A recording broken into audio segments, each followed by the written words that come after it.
Hi, everyone, and welcome to another edition of Talking Sense with Alistair Milroy of Breaking the Mold Accounting right here on Yachting International Radio. My name is Ria. I am your host. And of course, Alistair, how's it going? I'm good, Ria. Yeah, really good. And you're just back from Turkey. Yeah, I've just had a few days in Turkey, which was really, really nice. I hadn't explored some of the area around Antalya before, so it was fantastic. Nice. Well, you have to shoot us some pictures. We will. We did some whitewater rafting. It was all a bit active, so wow, quite fun. Nice. Well, today I wanted to talk to you about crew. You know, we do know that more often than not, crew, everything is paid for in general when they're employed. But there are still some things that they can, you know, take off their taxes when it comes to time. Let's first talk, however, about those crew that don't have a job. They take a flight, say to Antibes from wherever in the world they're from, and they dock walk. Now they've got food that they've got to pay for. They've got, you know, accommodation they've got to pay for. Of course, the plane that they've, you know, flown on, they've got to pay for. And eventually they get a job. But in that instance, can they claim the crew house? Can they claim their meals? Can they claim, you know, whatever expenses they get from dock walking? And for example, you know, the photocopying of their CV, whatever. What can they claim? Generally, those are expenses you can't. For any employment, you need to be employed and earning income to be able to take a deduction across the work going into actually then finding recruitment and earning income isn't deductible from that income. So I'd say those sort of expenses wouldn't be deductible. Once you get into employment, then if you've got any expenses that are incidental to that, training, I think, oddly, as you say, most crew have got a lot of things paid for, including their accommodation and food, and so more than you get in an onshore job. But there are certain expenses that they're expected to pay themselves, such as often training courses and things, and they would be deductible. You know, keeping the certificates up to date. So what if, you know, for example, somebody flew from South Africa and managed to get themselves a job within a week on a yacht? Could they not claim the next year for that flight? No. So that's not a work expense? No, it's not a work expense. No, because you're not employed. So deductions are deductions from your expenses that you need to do your work, but you're already working. You generally, I'd say every country is probably slightly different, but certainly in the UK, Australia type tax legislation is set up that you can't claim for pre-employment expenses. Well, let me ask you, I mean, we have, you know, yachties are notoriously sort of nomads. Now we have a brand new, an entire generation of digital nomads sort of popping up. How would you suggest to those that are still working on boats, but they also have an online business that they are earning income from? Would you suggest they do two separate? Like, where does that, will the online business, will they have to, you know, apply that to their home country, and will the taxes come out? How does that affect their personal income, et cetera? Yeah, I guess if we start back, if they're earning income at sea, I mean, everybody generally says it's great, it's tax-free, but the reality is that if you're a resident somewhere, so if you're going back to the same place, then there's a risk if you're not declaring that income in that country that you're resident in, that you're not paying the tax that you should be paying. So you know, if you're truly at sea and on the yacht 12 months of the year and really moving around, then you probably still need to look at where your domicile, you know, if you've got a house in, I'm going to use Australia as an example because it's, you know, my home country.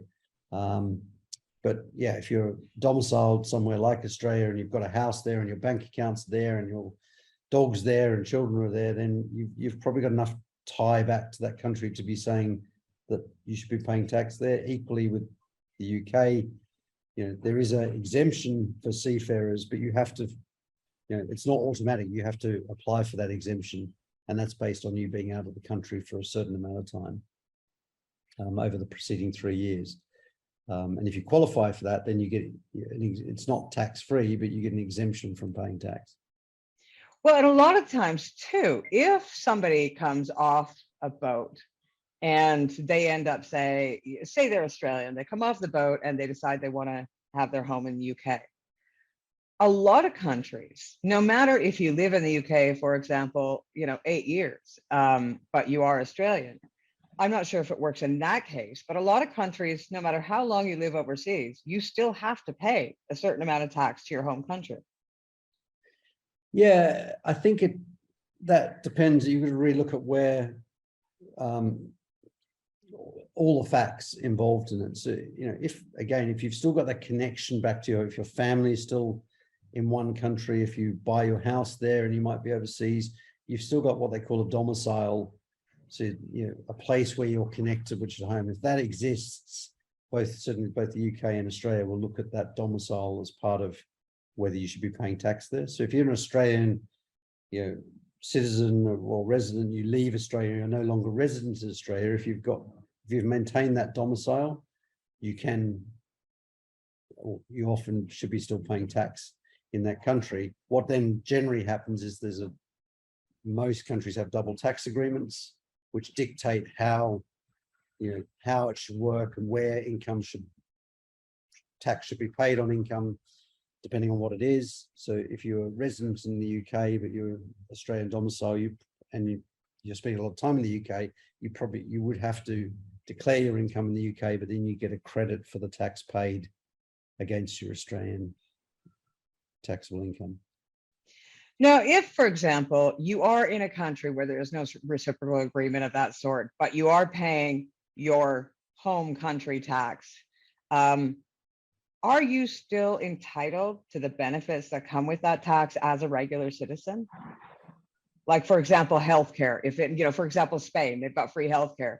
Say you've been out at sea, you're hanging out in Australia, you haven't been back to Spain in the past 5 years, but by law, you have to pay tax in Spain. Are you still entitled to free healthcare when you are back in Spain?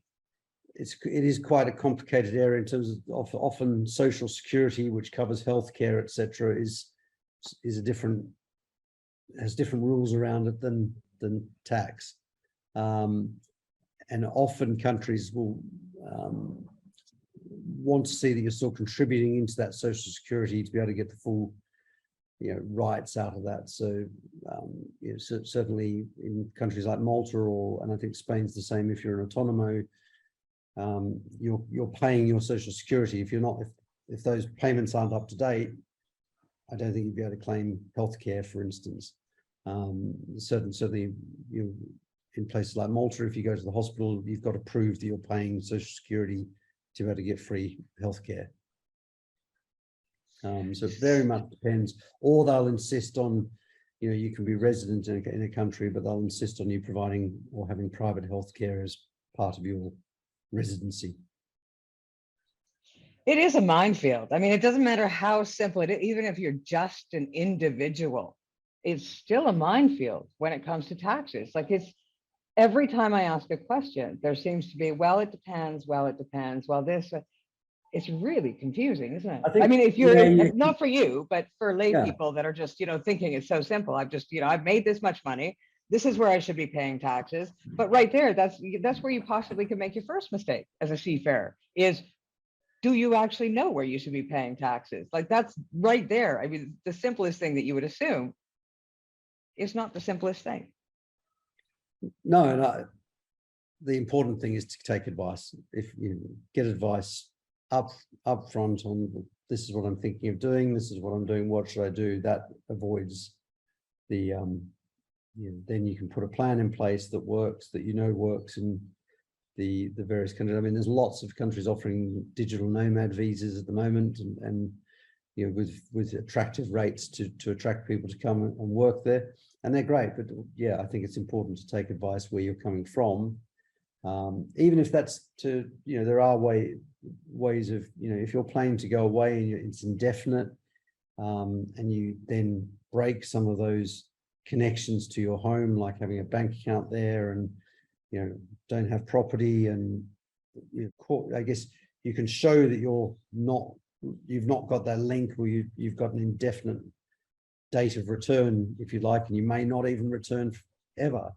then those things can break that domicile and free you from tax in your home country. So there are ways, if you're wanting to do the digital nomad thing, which I think more and more people are, and certainly the crew that I've spoken to, a lot of them go into these service-based or looking at digital type industries that revolve around yachting, whether it's learning development type training courses, which you can deliver from anywhere on a digital platform, then it's worth taking that advice and making sure that you have set that up so that you're only paying, you're planning your tax, and you're only paying what you need to pay.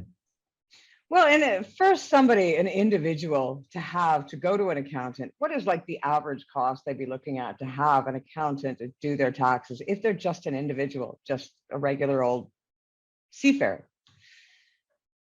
I think a regular, it's hard to put a cost on it based on any one person. It's very different to say a seafarer coming who's just got his salary off a yacht, and that's probably one return a year. It's not going to cost very much. It might be, again, it probably depends on how much income they've got. Say between 100 euros and 200 euros to have it done, or 200 or 300 euros or something. It just depends how complicated it is. It's in terms of, do they have other income? Do they have investment properties? Do they have shares? Do they have dividends? All those sort of things will come into. Yeah, but I'm talking about the most simplest. Say an 18-year-old kid that has just left mom and dad's house, and they've gone out to sea for the first time. They've got probably to £200. Yeah. Roundabout. And of course, it rises from there for sure. I mean, the more time, the older you are, the more things that you have, the more complications there are. It's going to rise from there. But we all start somewhere, and usually right around 18 and coming out of school and coming out of our parents' house and wanting to make a name for ourselves. And you might go into seafaring, whether it be on cruise ships or whether it be on yachts. So it's advisable for even them and cost effective for them to have an accountant. Well, I think don't forget that every seafarer is automatically going to be away from their home state. So you're straight into having an international tax element to whatever they're doing. You're going to have the high. It's not like working in one country and you're there and you can, it's very standard. Suddenly you're potentially living in a different country or spending time in different countries, and they have their different rule, and the way those interact with your home country will change. So that's where that becomes more complicated, I think, for seafarers. But and realistically, it's probably wiser to spend that money up front than worry about possibly one day your home country or another country coming after you saying, because that's kind of weird, isn't it? I mean, governments are able to take a look at your taxes. I don't know. I think it's 7 years in Canada, for example, and go, the last 7 years, I think you owe us this. But if you have a mistake on your taxes and go back to your home country, sure as heck ain't 7 years that they give you. Well, each country has a limitation of what they can go through, but the key is, and particularly if you're, seafarer but running a business, is make sure that you run that business separately. That you set aside, tax. If you're starting to make income out of that, you've got to set aside the money that you're earning, that at the end of the year you're going to have to pay tax. And if you do get your books looked at from a business point of view, they're going to want, if you've claimed VAT, then you've got to have a VAT receipt. It's no good just having a normal receipt. So those things are really important in terms of the record keeping for your business. And I think just good business discipline that maintains a separate pot for any personal expenses versus business expenses. And if you are incurring business expenses, keep those in the business and have a business card that you use for that. It just puts that discipline in place. And a lot of small businesses get in trouble cash flow wise when they don't forecast tax bills that need to be paid, and so they're thinking, great, I'm earning all this money and I can spend that as a sole trader, and then the tax bill comes and it's like, where am I going to find the money for that? Yeah, that's- see, what I did with my business, what I do is I have a credit card. That credit card is solely for business, solely for business. So I make sure it's always paid off. And that's it. At the end of every month, that credit card is paid off, pays for all the business expenses, everything that's needed to be done. At the end of the month, it's paid off. That's first and foremost. So if I get into the state where, at the end of the year, that I do have a tax bill that I have to pay, I can use that credit card for that tax bill as well, because it's always paid off. So if I have to pay it off at the end of the next month and pay that tax bill off my credit card, at least I know I can do that. Yeah, it's keeping that separate record keeping of your business, and it just makes it easier as well if you're not then having to go through, oh, have I got the receipts for that, and which bank account did I spend, if it's all in one, that's your business account, all the receipts there, you've taken them into your accounting records, it's done. It's maintaining a discipline around that, and just separating it from your personal expenses. Then you can budget, well, how much can I take out of the business? How successful is it being, or not? Are there problems with pricing? Am I making enough money? That's the key. Yeah. And you can only keep on top of your bookkeeping if you've got it set up that way. Well, Alistair, you know what, as usual, it's been very interesting talking to you, but again, I don't understand any of it. So that's why I need to hire an accountant every year. Certainly for seafarers, once you're in employment, once you've got, if you're paying for your own training courses, you can claim them. But of course, you've got to be paying, you can only claim a deduction for expenses if you're showing your income somewhere for tax. So, yeah, and if someone's truly not spending any time in any country and going away for a long time, but if you're if you've got a property back in your home country and you return to that, or that's your link, or then that, and your bank account's there, then that's when you need to make sure that you are declaring your tax somewhere. Well, thank goodness for the fact that today's day and age, we are able to find somebody to help us out anywhere in the world and contact somebody like yourself direct and just have them deal with it. Email it all off. You can deal with it. I trust you. And then the job is done. You just pay whatever you have to pay and walk away, and it's done. I think ultimately that's better peace of mind. We are, every one of us, I think we have our strengths. If you're a chief stew, you're not necessarily, A+ in mathematics or accounting, right? So it's just a fact. There are people in life that are trained to do certain things, thank goodness. So to contact someone like you is so much easier, rather than, I tried to do my taxes years ago, and I think I spent like a week poring over the paperwork, and I probably didn't get it back as much as I possibly could have. And it took me way long, the amount of time that I wasted doing it. If I just paid someone to do it, they could have done it for me, and I could have gotten more money back and still made a profit after paying off the account. Yeah, that's important as well. Is to make sure that people aren't paying too much tax, and they're claiming the things they're entitled to, which often, if people are doing it themselves, they'll miss those things and either miss something that gives them a bigger tax bill with penalties, or they'll miss something they're actually genuinely entitled to and pay tax where they don't need to. So yeah, and I think that's in terms of what it costs you for that advice. You're not paying for the time that it spends. You're paying for that expertise as someone who's done that for a long time, and can do it quicker. Right. Well, Alistair, I want to say thank you ever so much again for all of your knowledge. It's really appreciated. Great. Now, thanks for having me on again, and look forward to speaking again soon. Yeah, well, hopefully you're going to pull in a few guests so we can see you in action. I will indeed.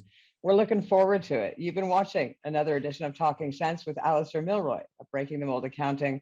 My name is Ria. I have been your host. We'll see you again next time.